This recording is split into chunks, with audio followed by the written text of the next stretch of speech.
Welcome to episode 19 of Tailoring Talk with me, your host, Roberto Revilla. Thank you so much for joining me this week, and heads up, it's just me and you today, Tailoring Talkers. We've had a lot of scheduling issues with guests over the last few weeks, not least because it's been August, travel has opened up and people have been taking last minute trips and so on. So schedules just got knocked around a bit, and a lot of my guest interviews have been pushed into September. So I did miss recording last week, and I do apologise for that, because I should have actually just put a little bonus episode out and warned everyone, but things just got away from me last week. We had a lot going on a personal front and I slipped up, and I'm really, really sorry, but I'm back. I'm recording solo today, so I hope you'll stick with me.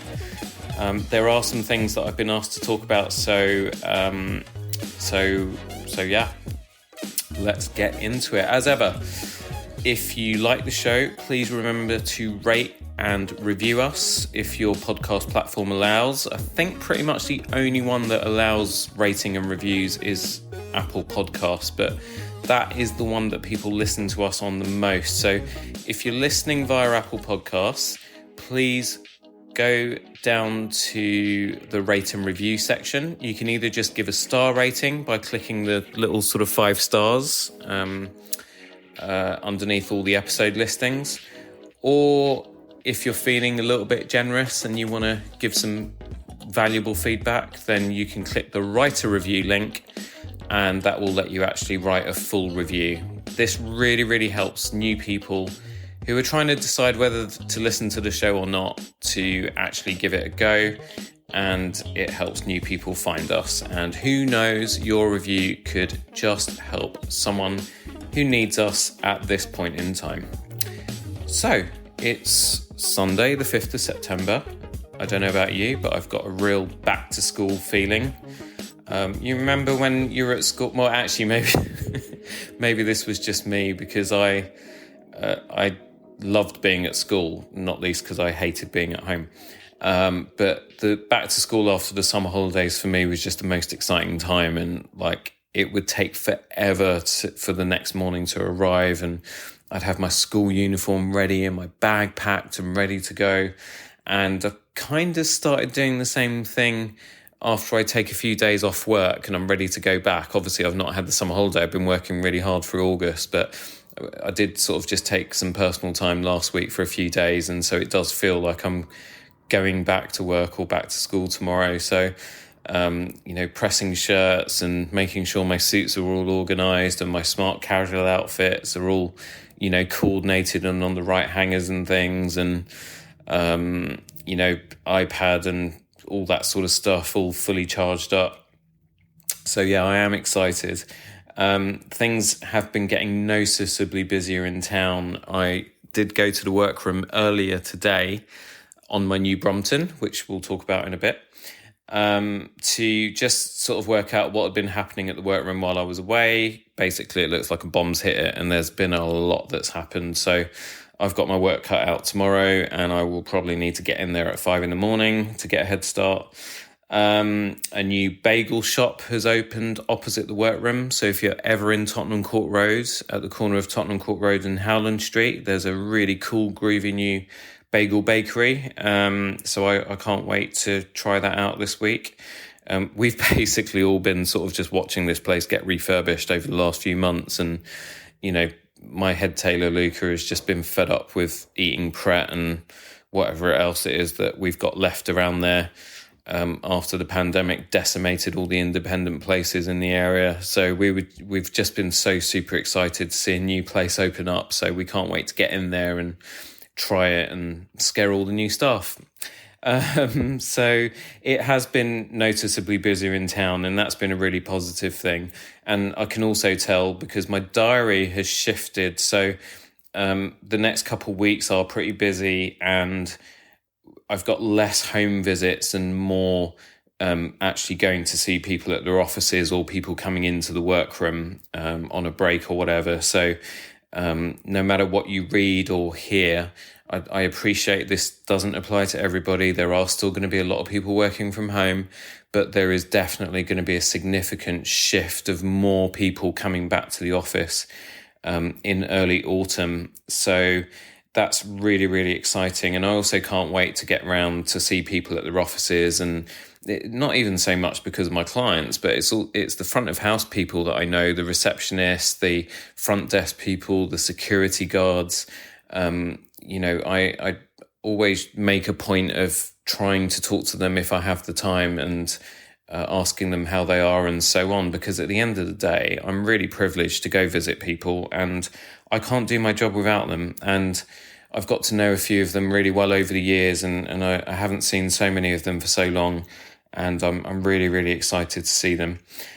One little gripe I've got, though, the weather the last few weeks in London has been a bit meh.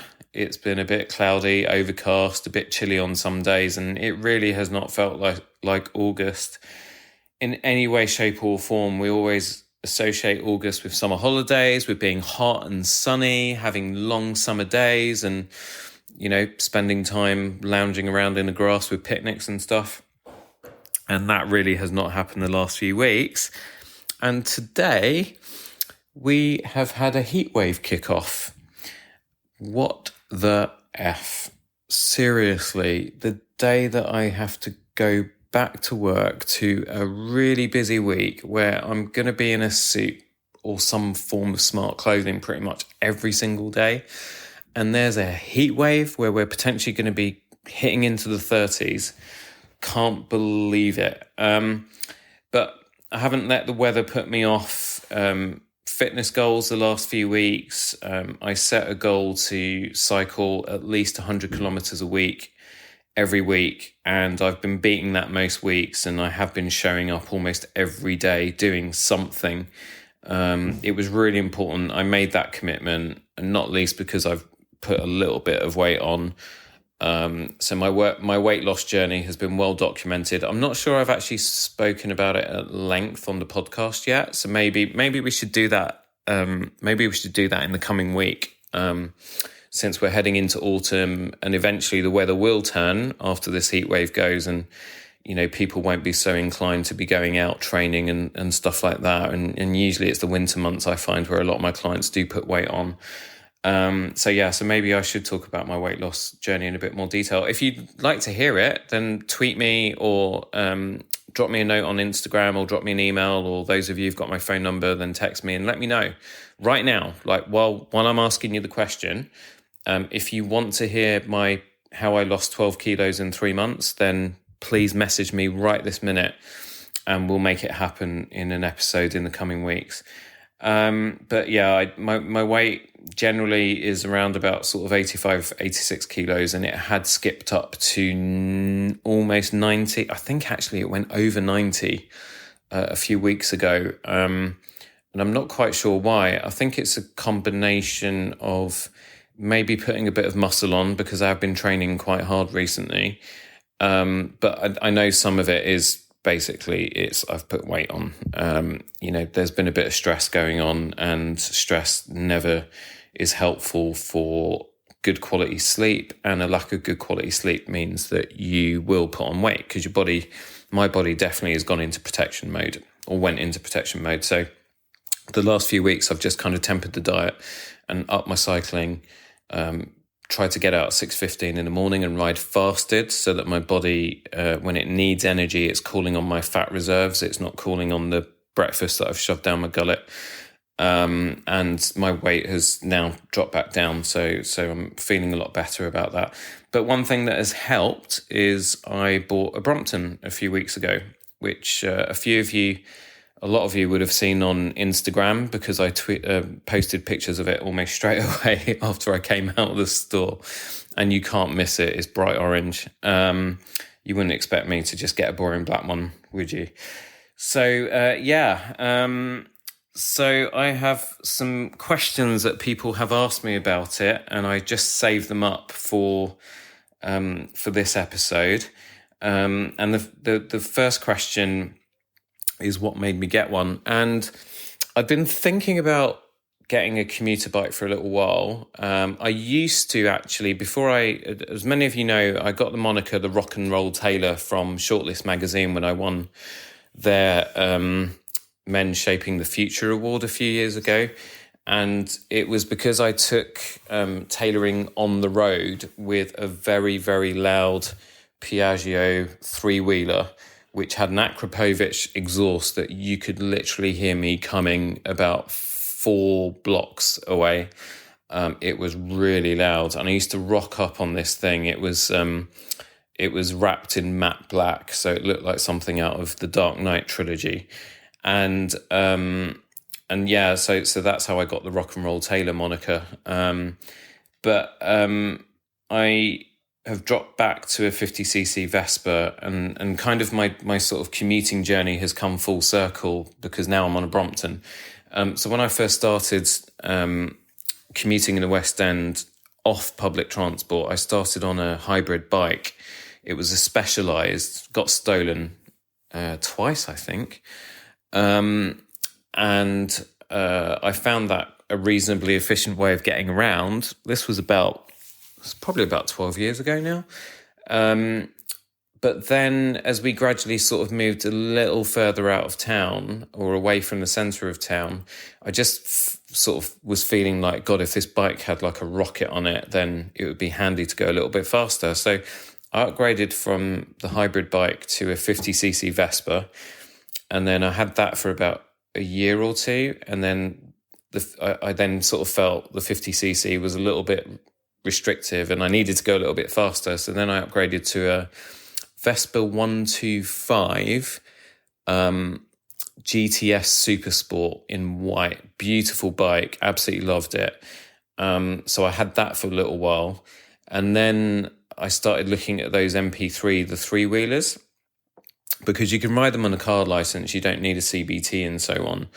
And also they just have a lot more storage. So I upgraded the 125 Vespa to the MP3 500.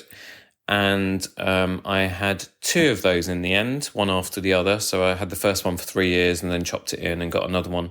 And when the pandemic hit, suddenly I had this really big bike. And also it was congestion chargeable as well, because the MP3 500, for anyone that's thinking about getting one, they're an amazing bike. But if you're thinking about commuting in town on one, they're not congestion charge exempt because they're 10 centimetres longer than what TfL say a scooter should be. They classify it as a car. So you do get charged, I think it's 15 quid or 18 quid a day on them. So combination of the pandemic hitting, business being shut down, and I just had this big lump that was costing 18 quid or whatever every time I had to go into town. I then decided to just get rid of it. And I dropped back down to a 50cc Vespa Primavera, which is very, very similar to the first Vespa 50cc that I had back in 2010.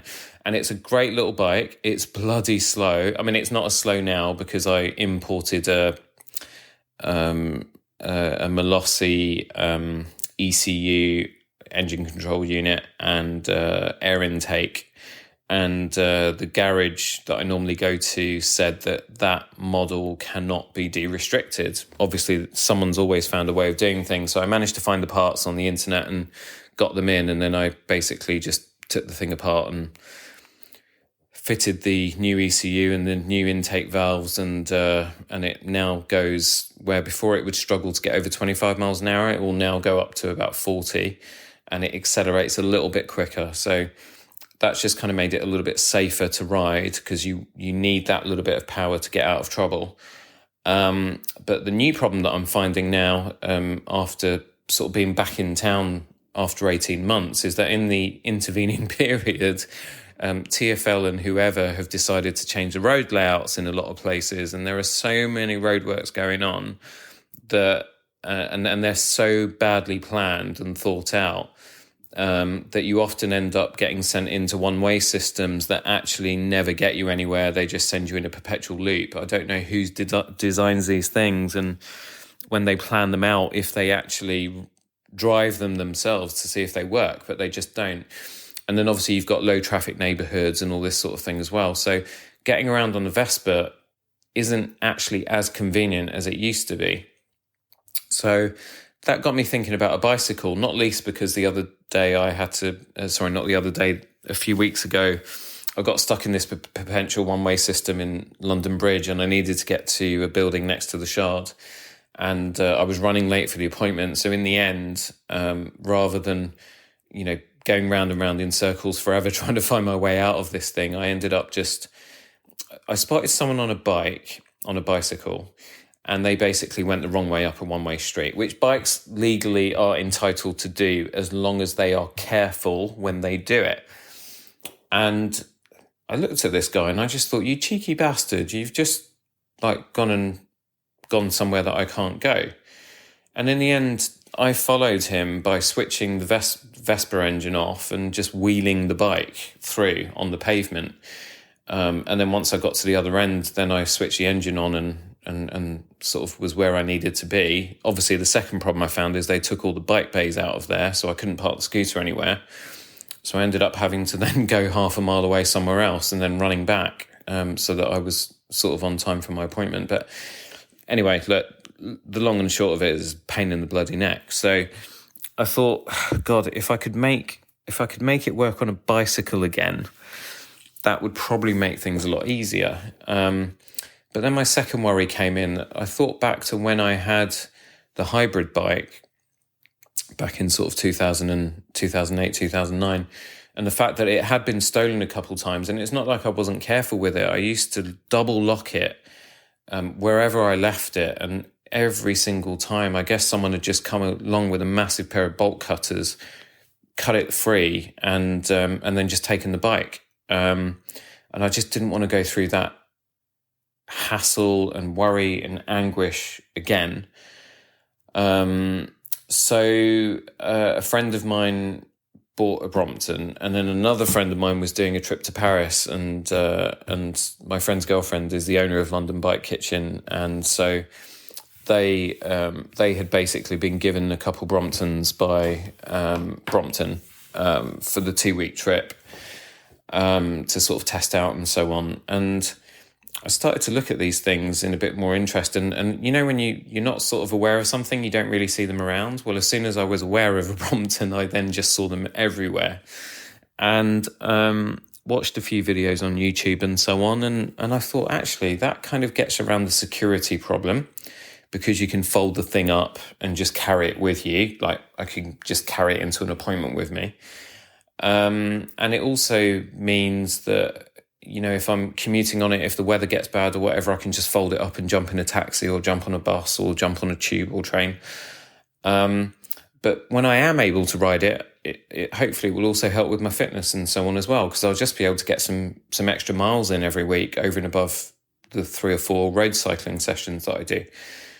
So my next worry was about the actual folding and unfolding, because it looked really complicated. But the great thing these days is we've got YouTube, and there are so many people out there who are so generous with their time and so on, and they've, so many people have made videos of how to unfold and fold these things. So I watched a ton of those and then worked out that actually it wasn't that difficult.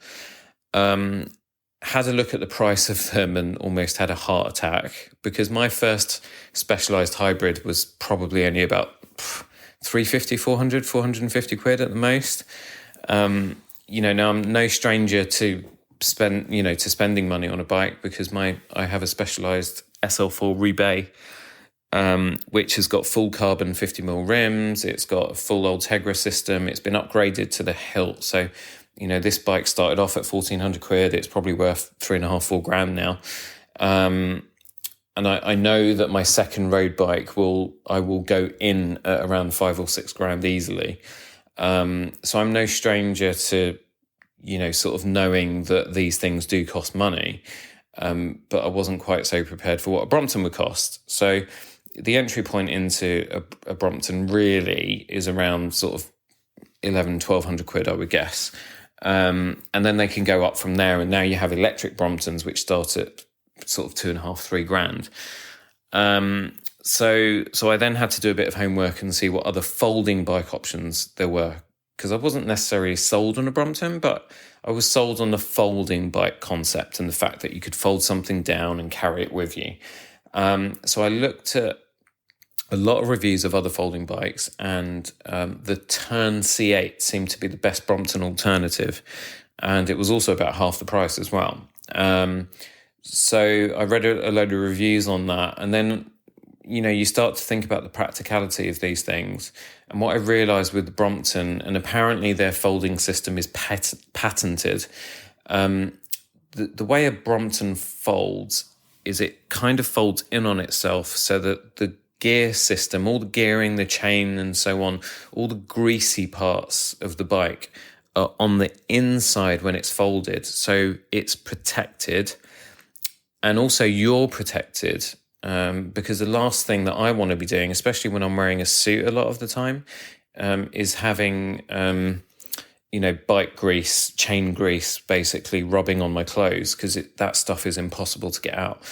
And what I noticed with all these other folding bikes, probably why they're cheaper as well, is that the gear and the chain system, when you fold the bike down, it's all exposed on the outside. So if you're not careful when you're carrying it, and these things aren't light, I'll talk about that in a minute, but when you're carrying the thing, you're going to end up rubbing the thing against you and then just ruining your clothes. So I then went back to sort of the idea of the Brompton again, and they've got a store in Covent Garden. One of my good clients, cycling buddies and friends, Graham Donnelly, who is the owner of First Formations, his office is practically opposite the Brompton store.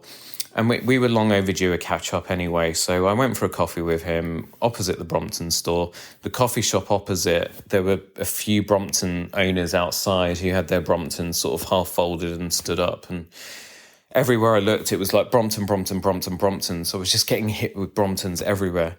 So we had a little coffee and had our little catch-up, and then I went into the store afterwards.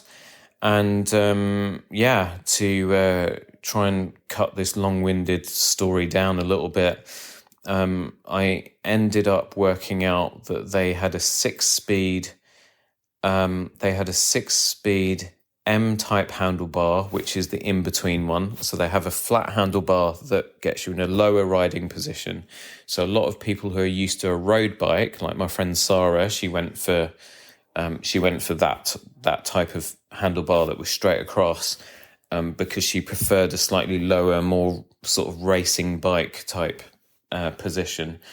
The M is kind of the one in the middle, so it's a sort of U-shaped handlebar, and it puts you forward a little bit, but it's kind of a bit more upright, somewhere in between.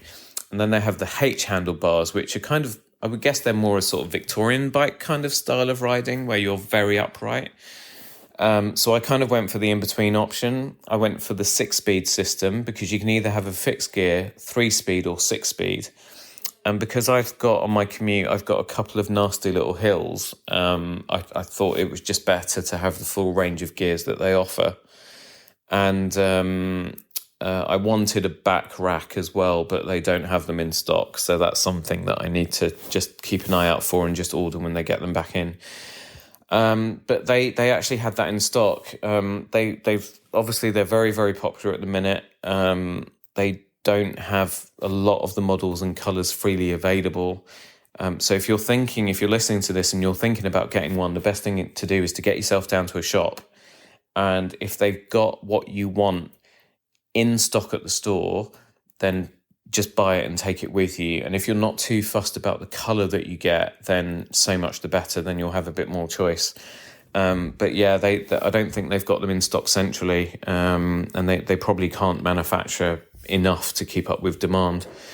So luckily, in the gearing that I wanted and the handlebar type that I wanted at the price point I wanted, which was sort of trying to keep it as low as possible, they had an orange and a red one. And red and black is kind of like my cycling colour scheme, and my Mini is red and black. And so, but I really love the orange, and that's what I went for in the end. I just figured, why not?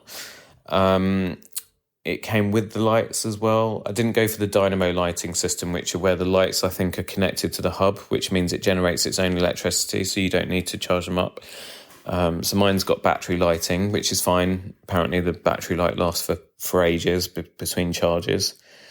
And it came in at 1415, which was a little bit of a heart attack, I guess. But, the advantage of sort of making a good investment is that then you make the best use out of it. That was that. Picked it up the following day because when you buy it, they then have to do a service check and so on and make sure that the bike is all good. And so, I picked it up the next day. Before I left the store, I made them let me fold it and unfold it about 100 times. They, like Brompton, Covent Garden, the staff are so accommodating, patient, friendly. I can't thank them enough.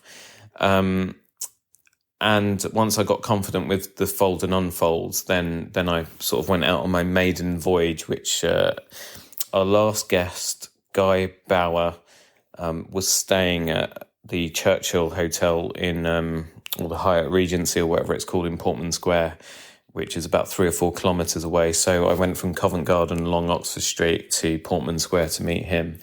And that was the maiden ride, and it was absolutely fine. I'm just referring to my notes to see what questions people have asked me about it. Why Brompton? Already covered that one. How much are they? I've talked about that. How quick did I get it? Talked about that. Folding and unfolding, what's it like? So folding and unfolding is actually really, really easy. You have to do it in a very specific order, and you have to be mindful of things about where the pedals and so on are. But from folded, now I'm just scrunching up my eyes, just trying to think through it. So when it's folded, you basically just kind of give the handlebar a tap, and that sort of comes up, and then it locks in. Then you put the seat post up all the way, and then there's a lever that locks the seat post in. And then basically you would sort of lift up the front stem and lift the front wheel out and lock it in. And then you sort of hold the back of the bike and pick it up, and then the back wheel sort of flips out and locks in place.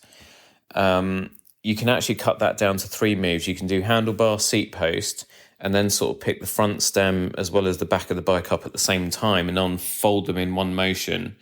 And then you just lock the front stem in and you're good to go. I think it's called front stem. I have no idea. Like, any of my cycling mates that are listening to this will tell you that I'm absolutely useless when it comes to bikes. And then to fold it down, okay, so let me think about this again. Right, so there's a little sort of latch at the back of the bike. So you kind of just sort of hold the clip in, and then you lift the back of the bike up, and the back wheel flips in. And then you unlock the front stem and sort of move that back, and then that sort of clips itself onto the frame. And then you put the seat post down, making sure that you've got the pedals out of the way. And then you unlock the front handlebar, and that sort of flips down into place. And then you push the pedals up, and that's it. You're good to go. So that's how you fold and unfold it. There are loads of videos on YouTube. I should probably do one on Instagram stories. So maybe I'll get Carolina to film me at some point doing one of like a fold and unfold. There are a few people that I think it's some sort of Brompton challenge, which is like how quickly you can fold it and how quickly you can unfold it. I've seen one of my friends, she's done it in like 17 seconds. And I think Ev, a really close friend of mine, I think Ev's managed to do it in probably about 12 seconds or something. But, what that guy doesn't know about bikes is not worth knowing. So, so that's folding, unfolding. You do get the hang of it really, really quickly. You do have to follow the system, because if you don't, you can end up scratching the frame or cracking a mudguard, which I have already done, so I won't be making the mistake I made ever again. But it's not a big deal. It's pretty quick. But I should do a video and time it. How was the first ride? The first ride was great. I was worried about being wobbly because, I've got a road bike that's probably got 21 inch diameter wheels on it, and this Brompton wheels are like, I don't know what they are, 12, 13 inches or something. So they're really small, and the gearing's obviously a lot smaller, and it's a kind of weird. I don't know, when you ride a road bike or a hybrid, you've got a lot of bike underneath you. Whereas the Brompton is a step-through frame, so you don't have that sort of bar going across the top that you swing your leg over. You can literally just step through it. And it doesn't feel like there's much bike underneath you. But it's very, very stable. It feels pretty rock solid to me. And it's just a real joy to ride. It's a lot of fun. It puts a grin on your face, unless you're going up a really steep hill. So the maiden voyage was brilliant, and it just so happened that there was another Brompton owner who had an orange one like mine, and he'd had his for years. And at the first traffic lights we stopped out on Oxford Street, because Oxford Street's got loads of traffic lights, so you always stop-start. We just got talking, and then we ended up just riding the length of Oxford Street together, having a chat, and he was giving me a lot of advice and telling me how much he loved his Brompton, how it was his second one, and he'd had the previous one for 10 years. That's making friends seems to be really easy to do when you're on a Brompton, because people either want to ask you about it, or other Brompton owners will get into a conversation with you. So it was great. And I've loved riding it ever since. How does it compare to a road bike? Well, just as I said, a road bike feels like you've got a lot more physical bike underneath you. The Brompton, it I don't know, it just feels like a sort of scooter that you sit on or something. And it's slower. It's a slower ride. I mean, a Brompton was never meant or designed to be raced. My road bike is quick on a flat. I can get up to anywhere between 36 to 42 kilometers an hour. Whereas on the Brompton, I would be able to do that if I was on a downhill trajectory, but no way would I be able to do it on a flat. It's a slower ride, and it's meant to be. It's, I get to places probably in double the time that it would take me on my road bike, but it's okay, because it's just nice to be able to take in sights and sounds, and have a bit more time to look out for people who are trying to kill you, van drivers. It's compared to a road bike, it's slower. My commute, if I'm on a road bike, I'll probably get back and it'll be somewhere between 24 kilometers an hour to 26 kilometers an hour, depending on how much I'm pushing it, traffic and all that sort of stuff. On the Brompton, it's somewhere between an average of 14 to 16 kilometers an hour. So it is a slower ride, but I'm cool with it. It's fine. General pros and cons. Okay, so pros. Obviously, the folding and unfolding is super convenient. I haven't yet got tired on a ride enough to then have to take a bus or something. But I can see maybe in the winter that happening, not so much because of my lack of physical prowess, but more because of weather. So that's a big plus for me. And the fact that I don't need to leave it around anywhere. I did do a bunch of meetings in town last week, and I was able to take it into clients' apartments, houses, into a client's office in Victoria as well. And that was really cool. Bit awkward because I'm not used to it, but yeah, it's just peace of mind if you've got the thing with you. Other pros, it looks great. You get talking to people. I'm definitely going to be putting a lot more mileage in than I normally would do on a bike. That day that I rode it for work for the first time, I went from home to the workroom, which is like a 9-kilometer commute. And then I probably did about 14, 15 kilometers worth of workroom to Sloane Square sort of area, Sloane Square to Victoria, Victoria to Holborn, and then Holborn back to the workroom, and then workroom back home on the, back to the workroom. So that was probably about 13 kilometers, because all these little trips add up. And then to go from the workroom back to home was about 10 kilometers, because I went a slightly longer route round. So yeah, I got about 33 kilometers of riding in just on that day. And it meant that because the day a few things happened that weren't planned, and I was meant to be cycle training in the evening and I missed it, but I didn't feel as guilty about it because I put so many miles in on the Brompton during the day. So those are big pluses. Cons, not that many, but I guess a big one is probably the weight of it. It's a steel frame bike and it weighs 12 kilos, which, my road bike weighs, I think my road bike weighs roughly 7.5. It's very light. And this thing folded down, it's like a little brick to carry. So it's fine if you're kind of folding it down and not carrying it for very long, but my God, when Guy and I met up that first Saturday that I picked it up, the restaurant I was taking him to was about 10 minutes walk from his hotel, and we started walking with it, and literally after about 3 minutes, I was swapping arms and stuff to try and give myself a rest. And I said to Guy, dude, I said, I'm really sorry. Do you mind if I unfold this thing and just wheel it like we're school kids or something? And he was very gracious, and it was like, yeah, fine. But that's what I had to do. So that's probably the biggest con. I can't think of any other negatives with it. I mean, I do see people who have got the electric ones and they just fly past me at like probably 25, 30 kilometers an hour or something. They're probably not going that fast, but it feels like it.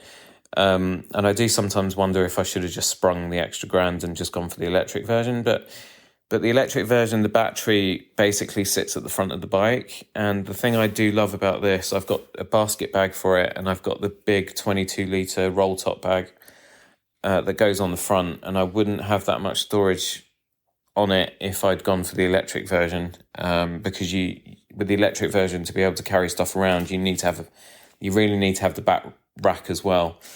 And I'm trying to get away with taking as much of my stuff as I need to for work on it without having to take a rucksack, because I hate rucksacks. They just ruin your clothes. They ruin the shoulder line of your suit, shoulder pads and all that sort of stuff, and they put wear and tear unnecessarily on your jacket. So if I can avoid having to take a rucksack, I will. But yeah, it's all in all really pleased with it. I think good investment for the long term. If it helps me to get a few extra miles in every week and it keeps me fitter, then so much the better. Roll on winter. I'm just making a little list of winter outerwear that I need to make for myself in the next few weeks so that I'm properly kitted out for winter riding. I'm actually just really looking forward to it.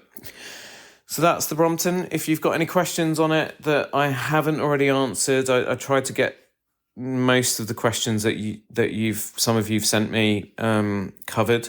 But if there's anything I've missed or anything that you're wondering, feel free to, again, do it right now while you're listening and you've got your phone in your hand. Tweet me at It's Bobby Revilla. Find me on Instagram at the Roberto Revilla, and you can also find me at Roberto Revilla London. Or drop me a text if you're a customer or a friend and you've got my phone number.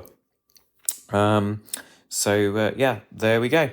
Time for a quick break, and I'll be back to talk about some tailoring stuff. Shock horror. I'll just give you the break to pick yourselves up off the floor. We are going to do some tailoring talk when I come back. Time for a podcast recommendation. A few episodes ago, you may remember my friend, Jason Yap, who is a dancer and producer based in Slovakia by way of Malaysia. Jason is also the host of The Background Dancer, a podcast which sheds light on critical aspects underpinning the dance and performing arts industry through topics ranging from management, entrepreneurship, education and technology. Jason details fascinating and useful information to help deepen your knowledge of all things offstage, while exploring and preparing together for a post-performance career. Listen in to The Background Dancer for a weekly conversation with dance lovers from across Asia, Europe and the US, sharing experiences and practices that are both intimate and insightful. If you're interested in business and you're interested in performing arts, not necessarily both at the same time, but if you've got an interest in either one of those things, The Background Dancer is a podcast I highly recommend you check out, because every single week Jason brings it and he always shares valuable information that I think just about anyone can apply in their lives. So that's The Background Dancer with Jason Yap. You can find Jason and The Background Dancer wherever you like to get your shows. And if you do subscribe to The Background Dancer and you like what you hear, be sure to let Jason know in the form of a review, and also mention that Roberto Revilla at Tailoring Talk sent you. I'm sure he'd really appreciate it.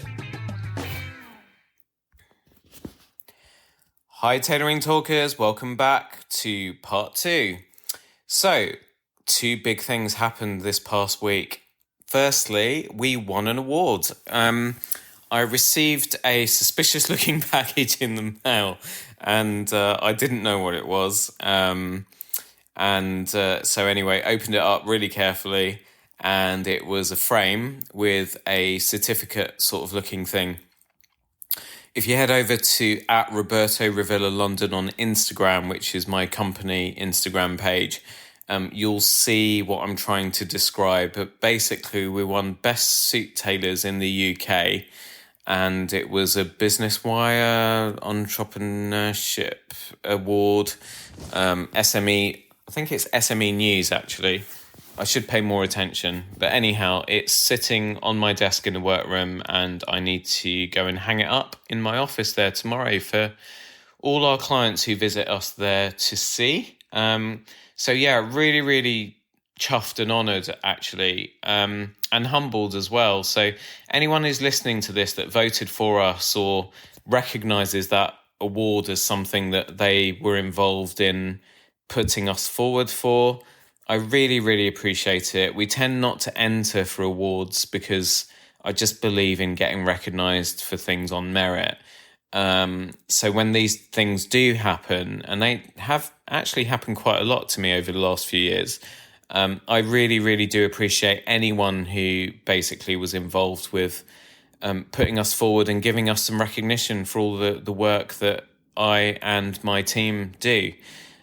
We do love what we do. We love our customers. We love creating clothes for our customers. And it is, we don't do it for recognition. The recognition that we get from our customers, and I'm going to come on to one such example in a minute, is thanks enough, and it, worth any award when a customer comes back and gives great feedback. So to actually get sort of a industry type sort of official, formally sort of award where we get a little plaque or a trophy or whatever is kind of cool when it happens. It's a really nice surprise. So there we go. I am again voted best tailor in the UK by a different organisation this time, and so yeah, that was a really nice thing, and it coincided with probably the best bit of client feedback ever.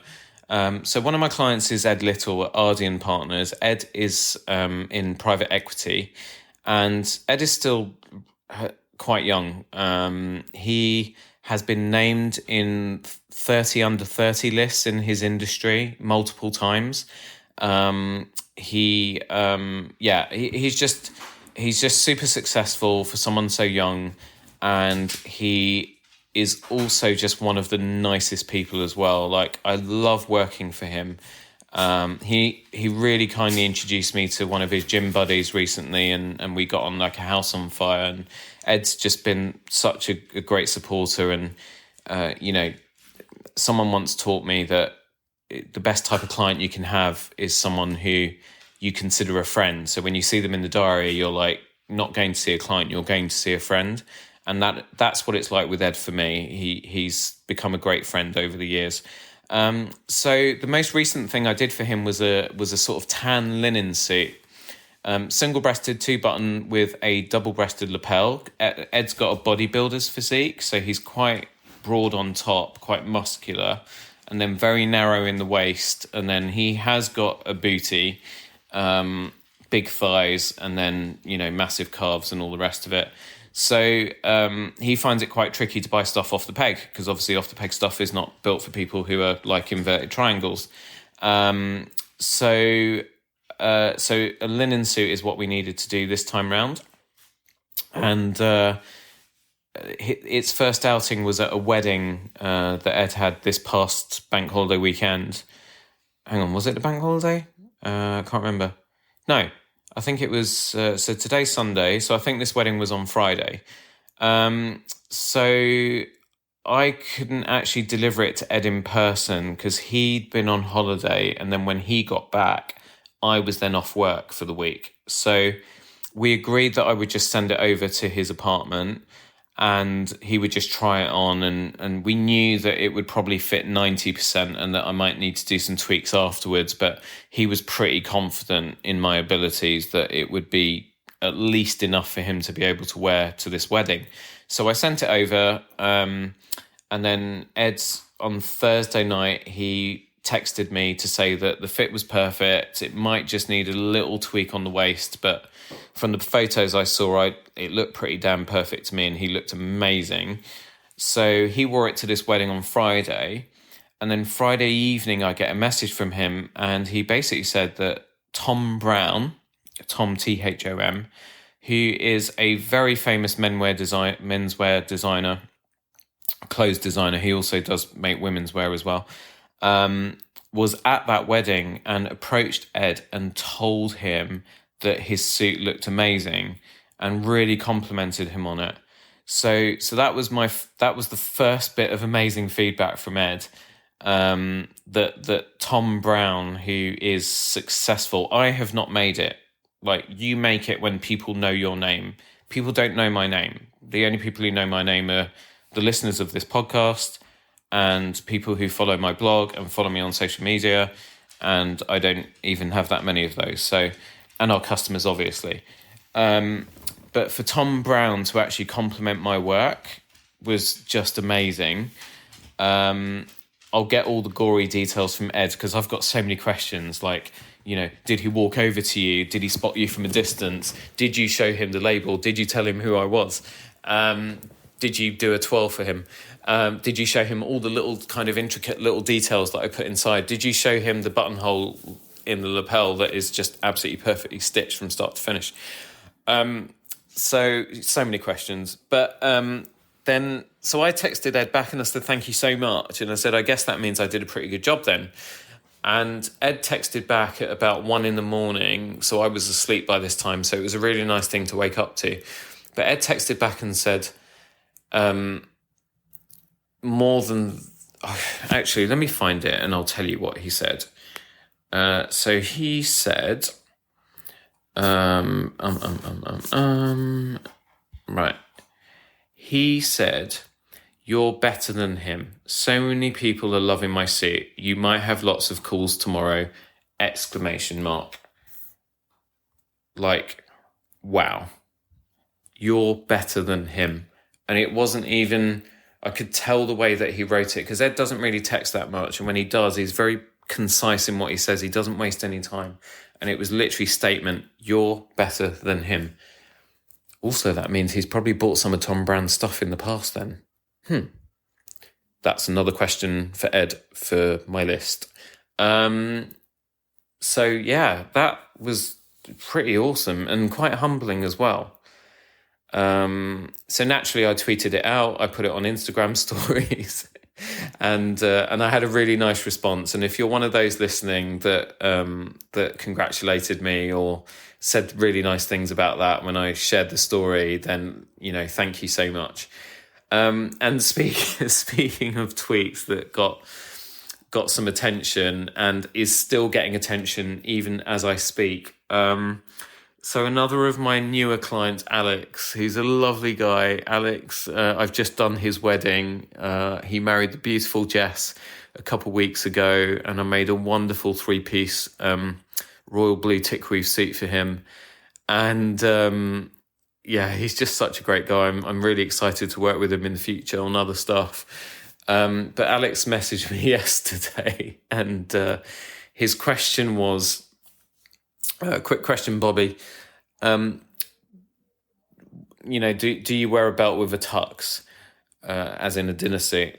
And so I just texted him back really deadpan because it was Saturday and we were just getting ready to go out, and I wanted to respond, but I just didn't have the time, mental capacity, or whatever to be all sort of la-di-da with it. And so I just shot back with, if your tux has belt loops, you should burn it. And then I screenshot it, I cut his name out of it, and I tweeted it just to say that clients do randomly text me at all sorts of times of day and night, and they ask me questions, and obviously I have to help them and respond to them. And here's one example. And that has just started a chain of people asking me questions about dinner suits and so on. And I think a couple of Twitter followers have actually DM'd me since. And thank you for that, guys, if you're listening, to say that they want to book appointments, because I guess my very dry sort of response and the advice that I've given has maybe struck a chord with some people in a positive way. So there we go. So that's been, kind of cool to see. But it then did get a lot of other tweets coming in at me saying, so, why don't you wear a belt with a tuxedo? What's the etiquette, and so on. So I thought I'd just kind of run through a little bit of dinner suit etiquette, and just talk you through my approach to dinner suits. Because the season is coming. We've got a new Bond film coming out. So we saw Shang-Chi and the Legend of the Ten Rings, the latest Marvel movie, yesterday, and the full trailer for No Time to Die was played. And I'm going to break that trailer down for you guys, maybe in a bonus episode. And I'm also thinking about doing a blog series and doing a sort of little mini marathon of the Daniel Craig Bond films, because this is part 5 of a 5-film sort of story arc of Bond movies. And I don't think that's ever really been done before in the history of the franchise, where they've continued a story like that. I'm not sure if the Timothy Dalton movies, The Living Daylights and License to Kill, those two films are linked. The problem with me with Bond films pre-Pierce Brosnan, I didn't really pay much attention to them because I was too young. So I'd watch, it was the Roger Moore movies that I grew up with when I was a child. But you would kind of watch them as a kid, but you would really mostly be interested in the cars, and you'd be interested in the action sequences, but you wouldn't really be interested in the plot lines or what was going on. And then Mum would always either fast forward or cover my eyes up when there was any of the sexy time going on. So I'm thinking about doing a little sort of mini marathon ahead of No Time to Die coming out, and actually blogging and maybe doing a bonus podcast episode talking about each movie, what I think of it, and talking about the outfits in each film, not just for Daniel Craig and the other guys in the movies, but also talking about the outfits that the women are wearing as well, because there are some fabulous ones. Like if you think back to Casino Royale and the dress that Eva Green is wearing in the casino scene when she walks in, that beautiful purple dress, and she's at the bar, she looks absolutely stunning. So again, if you're listening to this right now, if you've got your phone in your hand or your phone nearby, if you've got my phone number and you're a client, message me.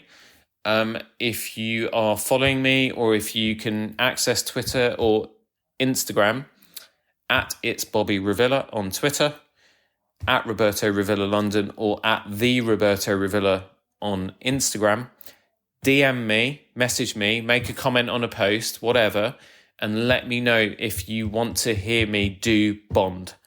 And I will make it happen. I'm probably going to do it anyway, but it will just give me more impetus if I know that you guys and girls want me to do it. So let me know. If you've got your phone in your hand, do it right this minute. So yeah, new Bond film coming out. Definitely going to be some dinner suit action in that. I am going to freeze frame that trailer frame by frame, work out what outfits I think are coming in that movie, and try and break them down for you. And we'll have a blog post to accompany it, and I'll try and put some imagery together where I try to recreate those outfits from the snippets that we see in the trailer. So anyway, back to black tie. So black tie, there are 3... sorry, if you can hear banging on a table, that would be me, because while I was talking about Bond there, because I'm really passionate about it. Sorry, cat is just scratching things, so I need to just get rid of that. Right, okay, we're back. So, dinner suits. This is what you've been waiting for, some actual tailoring talk on the Tailoring Talk show. So dinner suits, if you get invited to anything that says black tie, it means you need to wear a dinner suit. Dinner suits I most commonly make are either in a black fabric or in a very dark midnight blue, so almost black. And then I have done some sort of royal blue dinner suits for weddings and things as well. There are 3 types of lapel for a dinner suit, or collar. So almost nearly always you're going to have a single-breasted one-button jacket. And you'll either have a shawl lapel, which is a sort of rounded lapel. You'll have a peak lapel, which is the style of lapel that you'd expect to see on a double-breasted jacket, but on a single-breasted jacket. And then you'd have a notch lapel, which is the most common type of lapel that you see on most suits and jackets. I believe there is some etiquette to which style you have for what type of event. So back in the day, I was always taught that a shawl lapel is for dinner dances, because it's a little bit more relaxed. And then a double-breasted or peak lapel is for more formal kind of engagements. And then the notch lapel just tends to be the sort of in-between one that you can kind of use for anything. But to be honest, I don't really think it matters these days, because especially in this country, we dress so badly normally that when we go to an event and, if you put a dinner suit on, you're going to look amazing no matter what, and no one really knows what the etiquette is, no one really cares. So for me, it's more about when I'm styling a dinner suit for a client, my approach is more obviously to find out what they prefer, because some people don't like that rounded look of a shawl lapel. Some people don't want a notch lapel because they want something that's different to the suits and jackets that they wear every day. And for others, a double-breasted lapel is not going to suit them. So for me, it's firstly about listening to what the client prefers in terms of style, what I think is going to fit with their personality, and then lastly, and perhaps most importantly, the lapel shape that is going to put that customer in their best light. So, for example, someone who is a little bit conscious that they're carrying a few extra pounds, or their weight fluctuates quite a bit throughout the year, especially when we get to the autumn time, if they've got the physique to carry it, then I'll almost always put them in a double-breasted lapel, a peak lapel on a single-breasted one-button jacket. Very much like if you go back to Casino Royale and look at the dinner suit that Daniel Craig is wearing in that movie. That's exactly the style that he's wearing. Now, the reason I love the peak lapel on a single-breasted jacket, what it does, the shape of the peak draws out towards the shoulder ends. And what that does, it makes your shoulders look visibly broader. It draws the eye line away from your waist, your stomach. And it has the net effect of making your shoulders look broader and your waist look narrower. So it's very slimming and therefore very flattering. The shawl lapel is one that I almost always do for clients who have got a good physique, whose weight doesn't fluctuate, who always look great. That, the kind of guys that can just eat anything and they just don't put any weight on, or they compensate for it because they have a very strict workout regimen. And so they're always in good shape. Those guys always look fantastic in a shawl lapel. Again, if you want a movie reference, and we'll stick with Bond since we're talking about Bond, if you look at Skyfall and look at the tuxedo dinner suit that Daniel Craig is wearing, particularly in the scene in, I think it's in Macau, in the casino where they've got there's the Komodo dragons. and he's wearing a British Navy shawl lapel, single-breasted, one-button dinner suit. That was our most popular wedding suit a few years ago, just after that film came out. But he's wearing a shawl lapel in that scene. So that's a good reference point for you. The notch lapel I don't do as much. I generally will do it if a client specifically asks for it, but I tend to alternate between the peak lapel and the shawl lapel depending on the customer, their physique and personality and so on. So that's a bit on the sort of dinner suit styling. Waistcoat or no waistcoat, I quite like three-piece. I'm known for almost always wearing a three-piece, and even if I'm wearing smart casual, all my casual jackets will have a waistcoat made for them. Since I've lost weight, I'm not wearing a waistcoat as much. So there you go. Is another hint. Waistcoats are great for making you look slimmer and holding everything in. On a dinner suit, waistcoats, yeah. I mean, if you want to jazz it up a bit more, and also if you're the sort of person that doesn't like a cummerbund, I'll come on to those in a minute. I don't like them because they just feel awkward to me. Then another way of sort of locking everything in is to use a waistcoat, and you can either have, a waistcoat that's got a higher top button position in the more traditional style, or you can go for a sort of horseshoe style of waistcoat. And again, which style that you go for really depends on your personality and depends on your physique. So if you're someone who's very slim, I'd recommend going for a horseshoe style waistcoat, because if you've got a flat stomach and you've got your six-pack, then that's going to be a really great look for you, and it's going to enhance your figure and show off all the hard work that you do with your body. If you're someone who's a bit bigger, then I'd recommend either go for a 5-button front waistcoat or a 4-button front.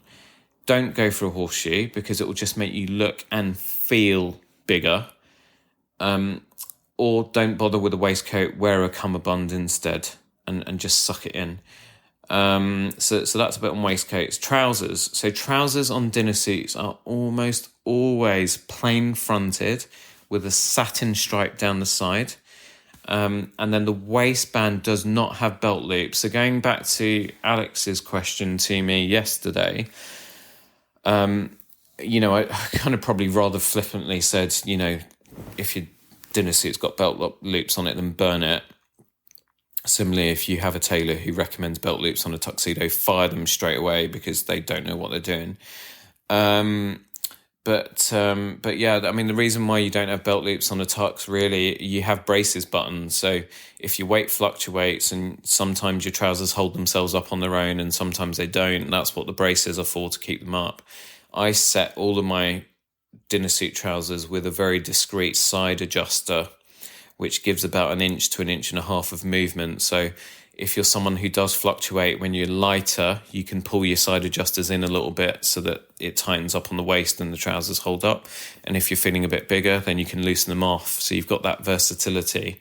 But if you're getting your clothes tailored, and even if you're not getting them tailored, actually, because you can still get things adjusted locally, but your dinner suit trouser should be adjusted in such a way that the waist fits you perfectly without you needing to hold it up with anything. And like I say, if you do need to hold it up for any reason, then use braces.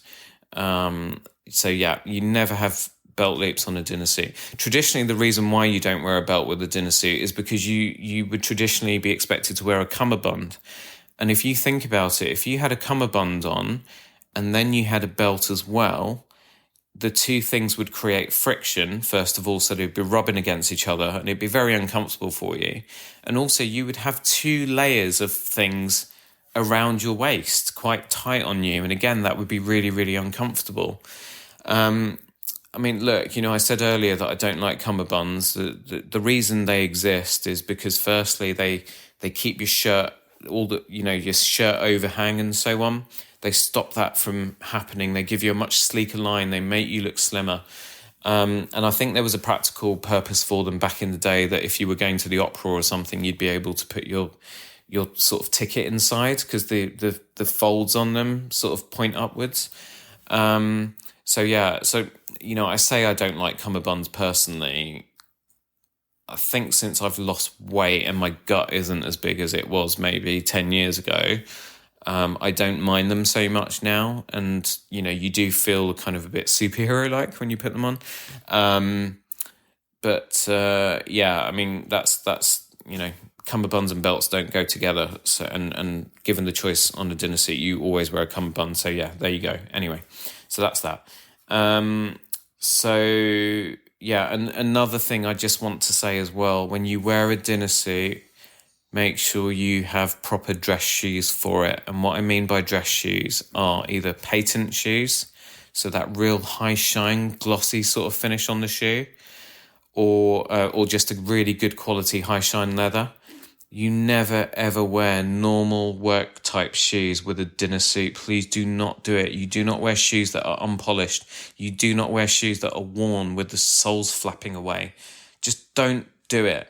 I remember once I was at the back of the Grosvenor in Park Lane, and I think I was just on my way home. It had been the late day, and I think the property awards were taking place there, and I saw some of my clients coming out the back with their colleagues and peers, and they'd obviously all come straight from work and put their dinner suits on and gone to this big event, and they were coming out, and you saw so many that had trousers that were too long, or that were wearing shirts that were just like parachutes that were literally just billowing out of every orifice of the dinner suit.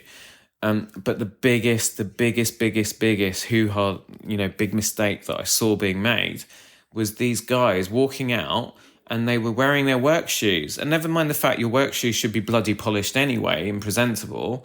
These were work shoes that were cracked and split and scuffed, and oh God, it was just disgusting. And don't even get me started on the socks. They were wearing, when you're wearing a dinner suit, get dress socks. We sell them. You can go on the website and buy them. We sell Pantherella dress socks. But if in doubt, at the very least, put a pair of good quality cotton black socks on. And when I say cotton, I don't mean those cheap Calvin Klein rip-off things that some of you buy in Tesco's or wherever when you're doing the weekly shop.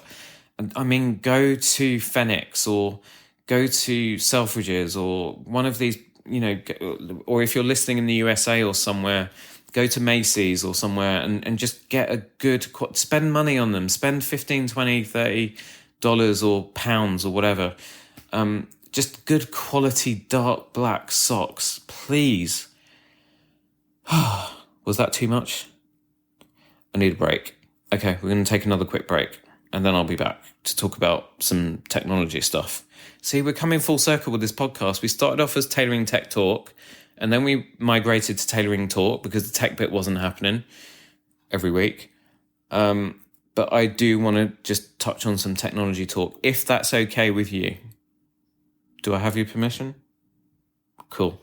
Let's take a really quick break, and I'll be back.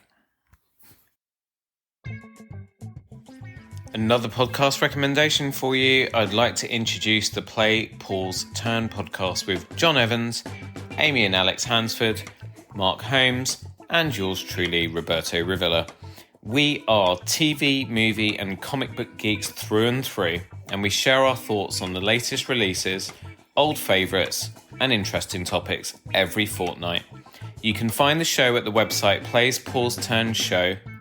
That's plays-pause-turn.show, or download and subscribe wherever you like to get your podcasts. That's the Play, Pause, Turn podcast with John, Amy, Alex, Mark, and Roberto. Welcome back, Tailoring Talkers, to part 3 of this week's episode. So each season so far, my friend Rick Patel and I have got together to talk about all things Apple. There is another event coming up in September, probably in a couple of weeks' time. The latest rumour mill is suggesting that it might be September the 14th, which is a Tuesday as always.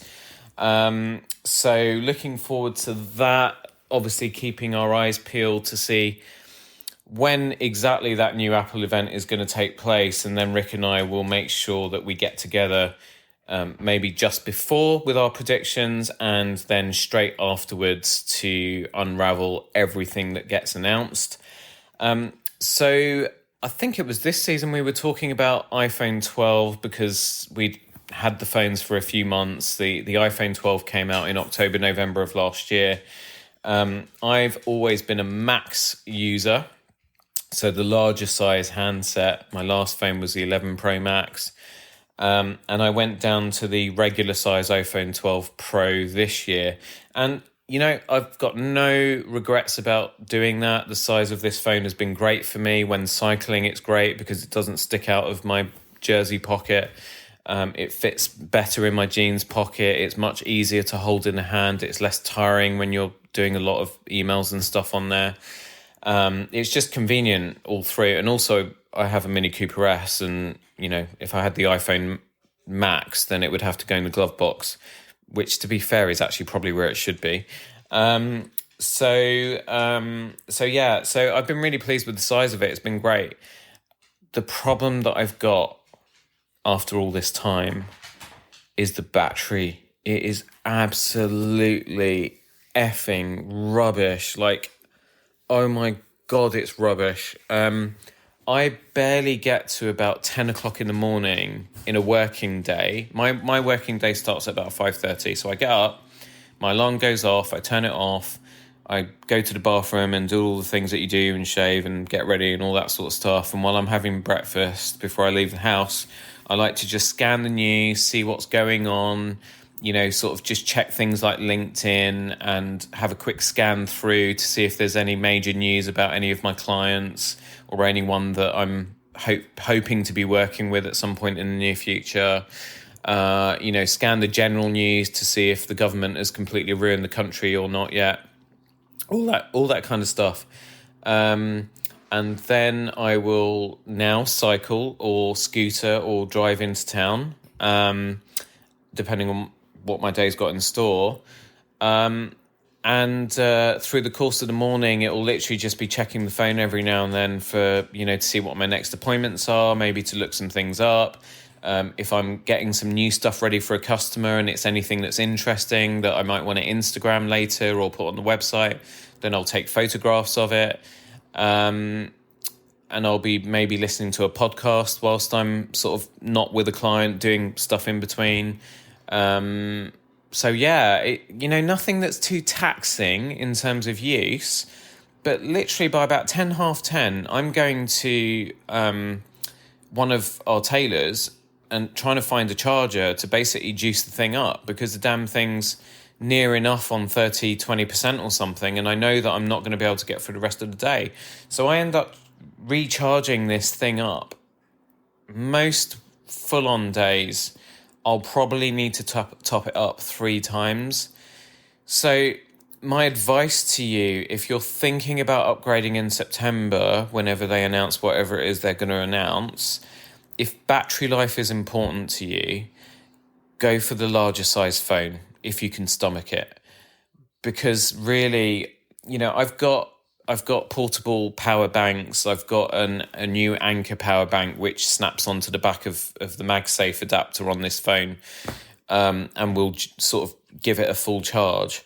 There are solutions, but there's no better solution than the phone itself actually lasting for the day without you having to buy these and carry these extra things. And obviously power banks, snap-on chargers, they need recharging themselves. So it's no good you taking the damn thing with you if you haven't recharged the thing that you need to recharge your phone. So I'm having a real debate with myself at the moment, because new phones are going to be announced.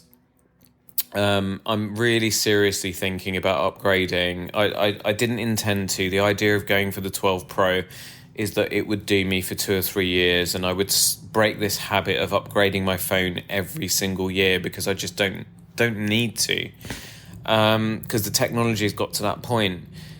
And I'd broken the cycle with my iPad and with my Apple Watch. So my Apple Watch is a Series 5. The Series 7 is the next one to come out. I skipped the 6.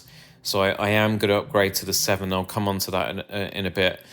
And then with my iPad, I'd broken the cycle. So I had the new iPad Pro with the new shape, the new bezel, slimmer bezel, no home button, all of that stuff.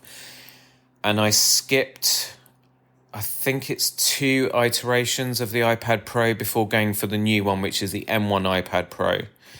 So I managed to break that cycle with those devices.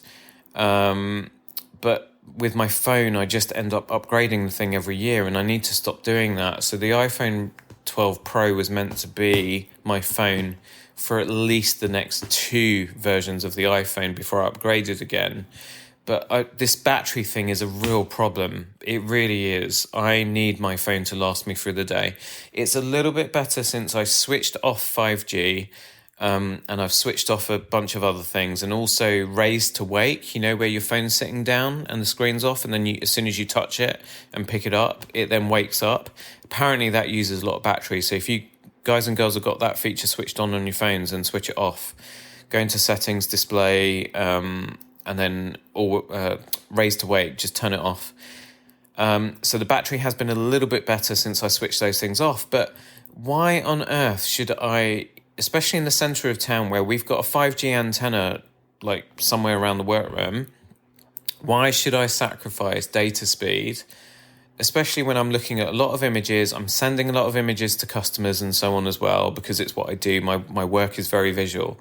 Why the hell should I turn off the headline feature of the phone, 5G, to try and preserve my battery life?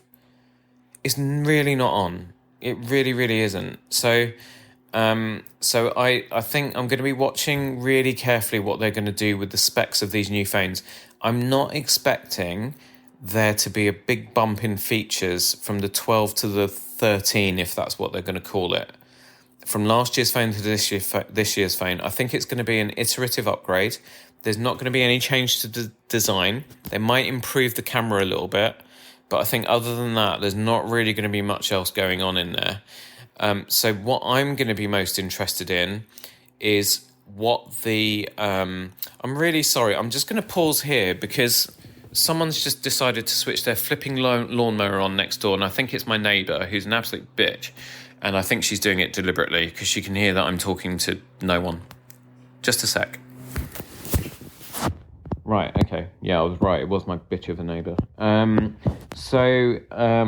Where was I? iPhone 13. Yeah, I think it's going to be an iterative upgrade. So what I'm going to be really, really looking at is the battery capacity on these things.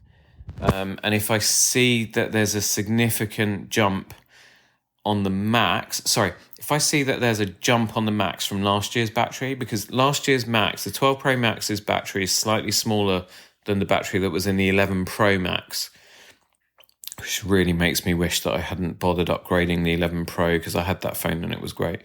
But I like the new design of the new ones, so, what can you do?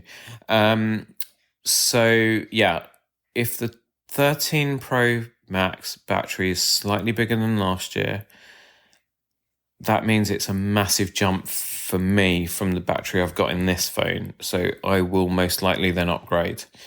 So yeah, I'm really, really disappointed with the battery on this. So if you're due an upgrade and battery life is important to you, then please make sure that sound, by the way, was me banging this phone. Then go for the Max if you can stomach the extra size of the thing, because they are quite big phones. So that's my iPhone 12 gripe to share with you. I upgraded my iPad. As you know, if you listened to the last Apple show with me and Rick, and I went for the M1 iPad Pro with 1 terabyte of hard drive space.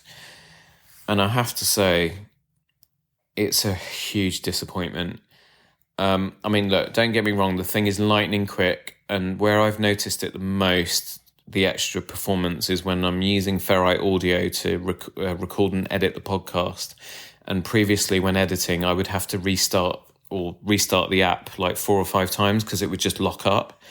I had the 2018 iPad Pro previously, so that was just starting to creak a tiny bit. It's still a super fast device, so if you've got one, don't let it go, just keep it, because it probably does what you need it to do. But for podcast editing, this thing's been great. For everything else, no difference. I could have just kept the 2018 iPad Pro. Life would have just been all right, would have been fine. But this one, oh my God, it's got so much power under the hood, and they are just not developing the OS to take advantage of it.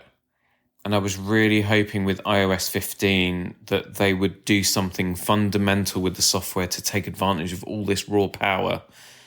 And they are not. I've been running the beta version of iOS 15, which comes out in a couple of weeks' time for everybody to install on their iPads. And it really doesn't, apart from making multitasking, multi-window stuff easier. So, for example, right now, I've just very quickly been able to side-by-side Ferrite, which is what I'm recording the podcast into, and put my notes app right next to it on the same screen so that I can actually just look at my show notes. So apart from making multitasking a lot easier, so basically there's 3 little dots at the top of the screen, and if you press on it, it then gives the option to have full screen, 2 apps side by side, or another one that I've not actually used yet. So hang on, I can tell you what it is right now.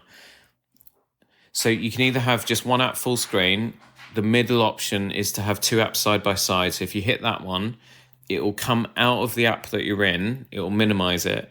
It will let you pick the second app. And when you hit that, it will then bring them both into 50-50 on the screen.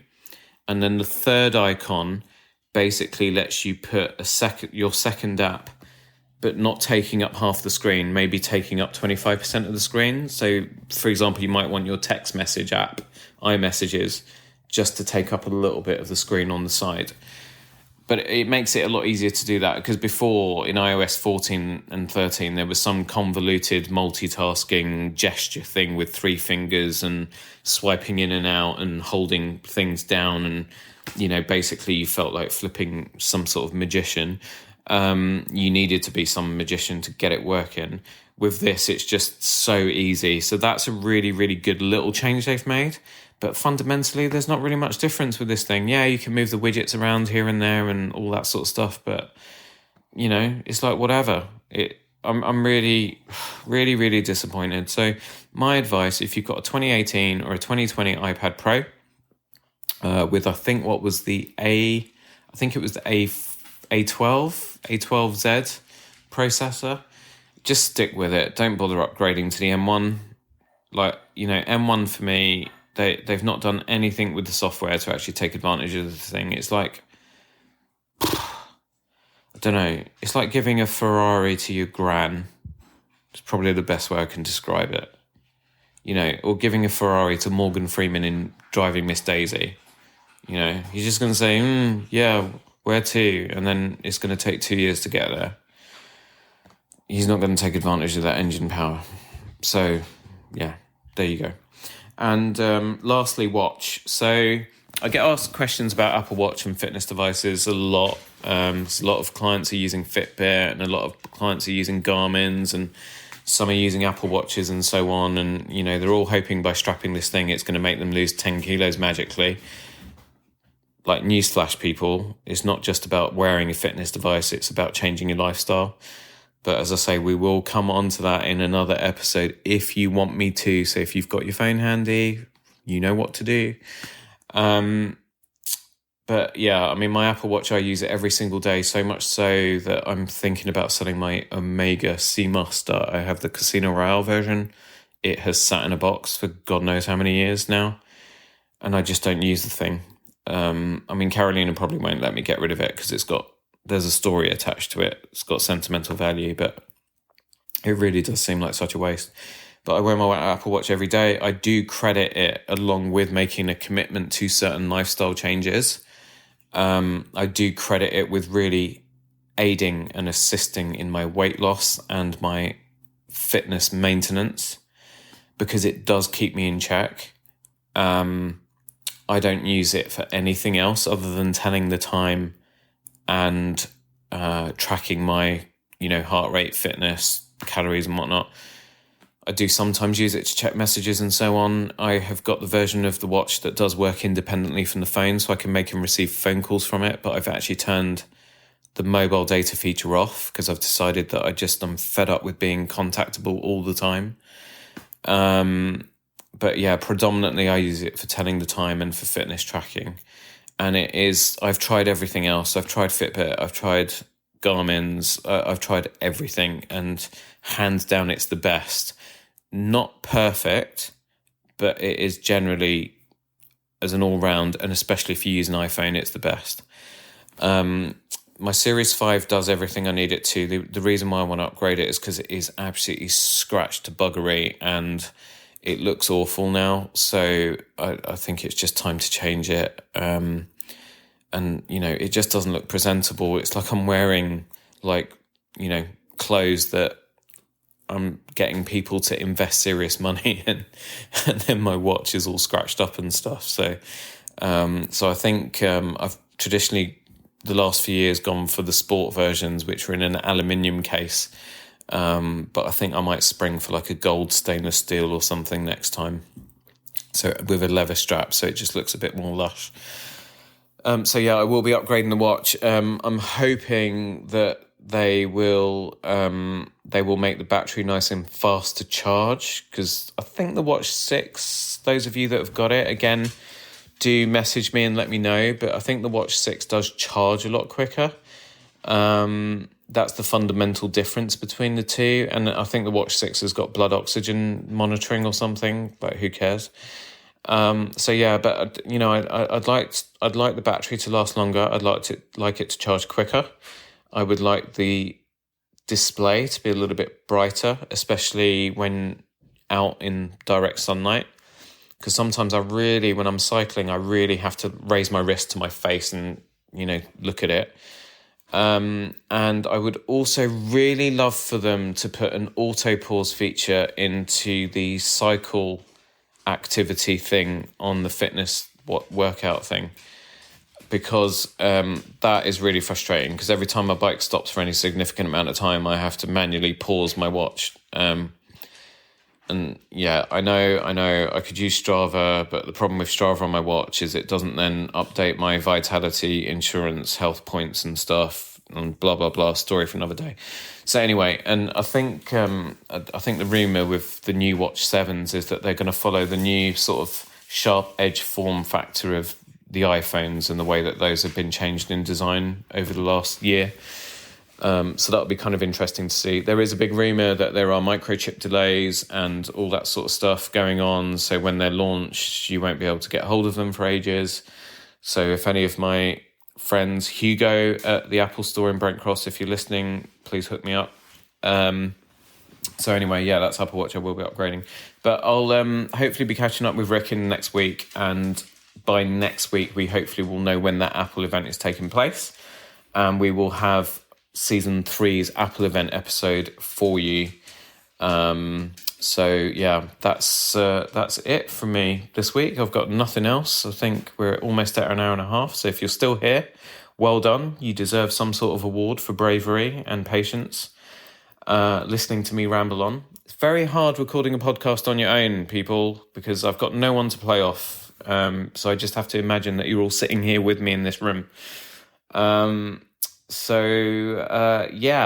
am recording with Erin Pride, who will be calling in all the way from the USA. Erin is the host of the Dance Boss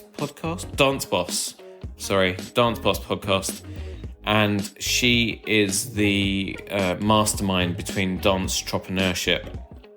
I talked about Erin when I was with Jason Yap a few episodes ago, the background dancer. So Erin's going to be joining me all the way from the United States on Thursday evening. I also need to get a few other guests scheduled back in. So hopefully we'll be back to me and someone else, and it'll be a bit more interesting for you the next few weeks. Do please let me know about this Bond thing. If you want me to do the trailer breakdown of outfits for the new film No Time to Die, and if you want me to do the little Daniel Craig marathon, I will do it, but you've got to ask me for it. So again, hit me up, Instagram at the Roberto Revilla, or you can find my company Instagram at Roberto Revilla London. Find me on Twitter at It's Bobby Revilla. You can also no, don't find me on Facebook, because I hate Facebook. I can't stand it, and I'm really seriously thinking about deleting my account. If you are a customer or a friend and you have got my phone number, then you can text me. Just let me know. And if you want to hear the Bond stuff, then we'll do it. I'm also, actually, whilst I'm at it, I'm thinking about doing a watch of every single Bond movie that's ever been made, apart from that awful Sean Connery one that he did for Sony just to stick a finger up at United Artists. But because I've never really actually seen them all properly. The Pierce Brosnan ones I have, because he was probably like my, as a young adult, my Bond. And the Daniel Craig ones, obviously, I have. But pre-Pierce Brosnan, I don't think I've ever watched any of them properly. So I'm actually thinking about doing a complete watch of Bond from Dr. No to the present day. Talking about the outfits, talking about, obviously cultural stuff within the movies, because times have changed as each set of films came out in each decade. Just almost like a Bond appreciation sort of watch. And maybe I'll get different guests in on the act, from week to week. So yeah, if you'd like to hear that again, mobile phone, if you've got it handy, tweet me, Instagram me, DM me, text me, WhatsApp me, whatever, and let me know and I'll make it happen for you. This has been episode 19 of Tailoring Talk. Thank you so much for joining me. Thank you so much for listening. Again, if you want to support me, want to support the show, please do give us a rating and a review. And if your podcast platform doesn't allow that, then feel free to share the show. No, don't feel free. Please share the show with your friends, family, your colleagues. Anyone you think might enjoy listening to me ramble on. Or if you share it and you don't think people would enjoy listening to me, then just find one of the previous episodes and send that to them instead. This has been Tailoring Talk. I'm Roberto Revilla. Thank you so much, whatever you get up to when you go back to the office or you continue working from home, kids going back to school next week. Enjoy, stay safe, have a great time, and I'll see you on the next one.